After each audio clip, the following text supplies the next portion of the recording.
네, 서울 동대문을 출신 장경태입니다. 감정원장님께 여쭤보고 싶습니다. 제 주변 청년들이 가장 많이 하는 질문입니다. 집을 언제 사야 합니까? 저 답변 드리기가 좀 뭐 지금 사야 되나요? 아니면 내년 6월 이후 정책적 효과가 나타난다고 예상되는 때 사야 될까요? 그런 뭐 제가 답변 드릴 상황은 아닌 것 같습니다. 저도 잘 예.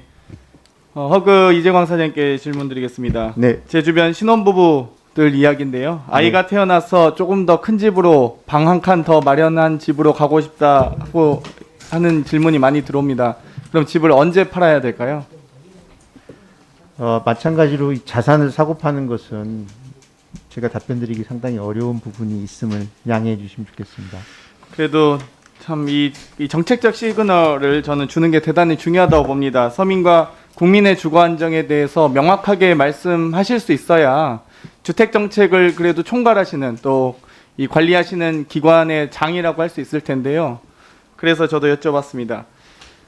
우리 한국감정원 같은 경우는 표본도 확대하고 예산도 늘리시겠다고 했습니다. 전 매우 고무적인 일이라고 생각합니다. 그런데 이 우리나라에 다들 잘 아시다시피 비거주 주택 자산 비중이 매우 또 높지 않습니까? 30.2%. 우리가 많이 비교하는 일본 11.4%, 미국은 3.2%에 불과합니다. 보통 3배, 그리고 미국은 10배 가까이 되는 수치인데요.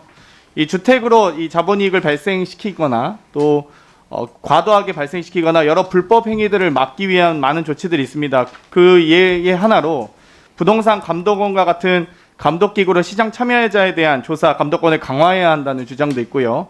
또 다른 하나로 이 기존 기관을 참고하여 부동산 거래분석원 같이 좀 확장된 형태로 가야 된다는 주장도 있습니다. 감정원장님께서는 어떻게 이 둘 중에 어떤 방향으로 가야 우리 국민의 주거권을 보장할 수 있다고 생각하십니까? 어떤 방향이든지 부동산을 잡는다든지 그다음에 불법된 거래 행위를 막는 쪽이라면 저는 뭐 어떤 방법이라도 좋다고 생각합니다. 강력한 조치도 가능하다, 필요하다라고 보시는 것이겠죠? 네, 저도 공감합니다. 많은 동료 의원님들께서 질의해 주셨습니다. 이재광 사장님께 질문 드리고 싶은데요. 올해 8월 기준 집중관리 개인 채무자 총 14명 있는데 이 확정된 채권이 2,896억 원입니다. 얼마나 회수되었습니까? 42억 원 회수했습니다. 예, 1.5% 정도 되는데 1.45%입니다. 근데 이 14명의 악성 채무자가 2,896억 원인데 고작 42억 원입니다. 그나마 이 채무자 곽땡땡 씨에게 급여 채권 압류하고 기타 재산 조사해서 20억을 회수해서 그나마 이렇게 된 액수인데요. 그 20억마저도 310억 원 중에 20억이었습니다. 맞습니까? 네. 이 자진 상환을 유도하시는 노력도 하고 계신 것으로 알고 있습니다. 그런데 재산 도피 행위에 대한 이 적극적인 민형사상 조치가 필요한데요. 하루 5억 황제 노역이라고 논란되었던 대주그룹 회장 잘 기억하실 겁니다. 허재호 회장이시죠. 네. 304억의 채무를 갖고 있는데요. 뉴질랜드에서 이 PPT에도 보이시겠지만 낚시에 골프에 아주 호화로운 생활을 영위하고 계십니다.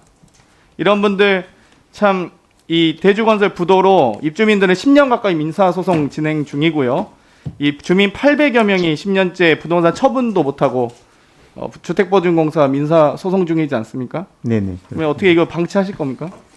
의원님 말씀하신 대로 이렇게 악성 채무자들은 여러 가지 다양한 채권 회수 방법을 발굴하도록 그렇게 열심히 노력하겠습니다.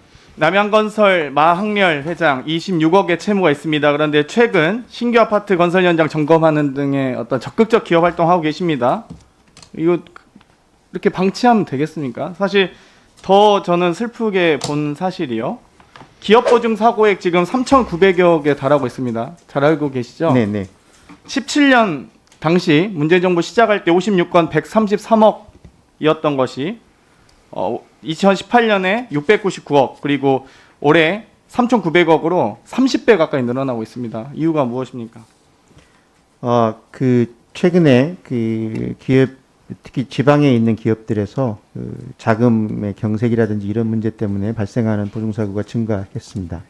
근데 제대로 검증을 안 한 상태에서 무분별하게 지금 담보대출한 거 아닙니까?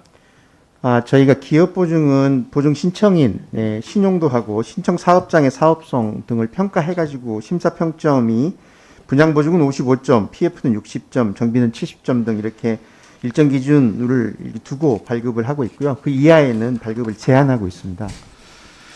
네, 참 이 다주택 악성 채무자 문제도 심각한데요. 다주택 채무자 226명 관리되고 있습니다.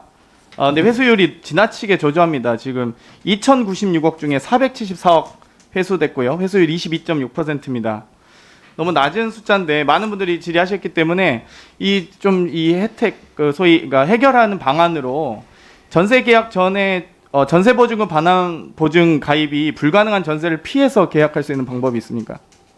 예, 저희들이 사실은 임차인한테 임대인에 대한 여러 가지 신용 정보를 알려줄 수 있는 방법을 강구해야 되는데요. 없습니다. 네, 네, 전세 계약 없습니다. 후에 전세 보증 보험 가입 신청이 가능하고요. 네네. 심사와 결과 통보가 한참 후에 이루어지기 때문입니다. 그렇기 네네. 때문에 저는 이 집 주인에 대한 이 계약 정보에 대해서 미리 좀 선제적으로 알려준다든지 여러 가지 뭐 사실 이게 전세가 이게 블랙리스트가 아닌 전세 집주인을 만나기를 바라는 소위 갭 투자 전세 피해자가 아니길 바라면서 기도해야 되는 방법밖에 없는 건 아니겠습니까?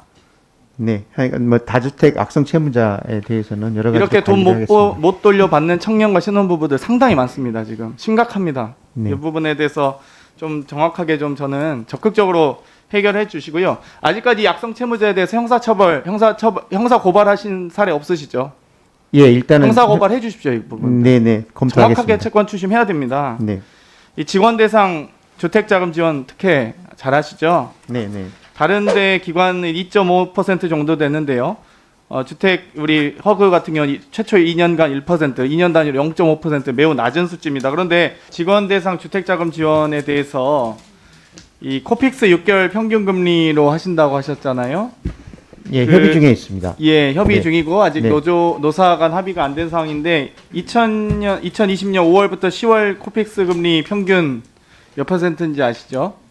네, 0.94%입니다. 갑자기 우리나라 저금리 기조가 갑자기 올라가거나 이러지 않는 이상 원래 금리 1%였는데 0.94%로 더 낮추는 결과적으로 더 낮추는 이런 과정이 있는데요. 저는 어찌되건 직원들의 복지 향상은 매우 중요하다고 생각은 합니다만 이 국민들이 좀 납득할 수 있는 수준으로 다시 한번 좀 협의하셨으면 좋겠습니다. 예, 다시 검토하겠습니다. 예, 방금 아까 기업 보증 사고 좀 말씀드렸는데요. 네. 2017년까지 감소 추세였던 기업 분야 보증 사고가 급격히 좀 중과세에 있습니다. 네, 방금 2017년 133억에서 2020년 38건에 3,900억 원으로 매우 증가했습니다. 이렇게 갑작스럽게 증가한 원인 무엇입니까? 아까 말씀드린 것 중에 지방에 있는 이제 미분양과 관련돼 있는 부분도 있고요. 그다음에 일부 중소기업체들은 사실은 자금이 부족하거나 경색이 되거나 또는 갑자기 부도가 나거나 하는 그런 부분들이 발생했습니다. 뭐 기업 보증 심사 과정이나 심사의 부실한 심사나 무분별한 보증이 있었지 않습니까, 혹시?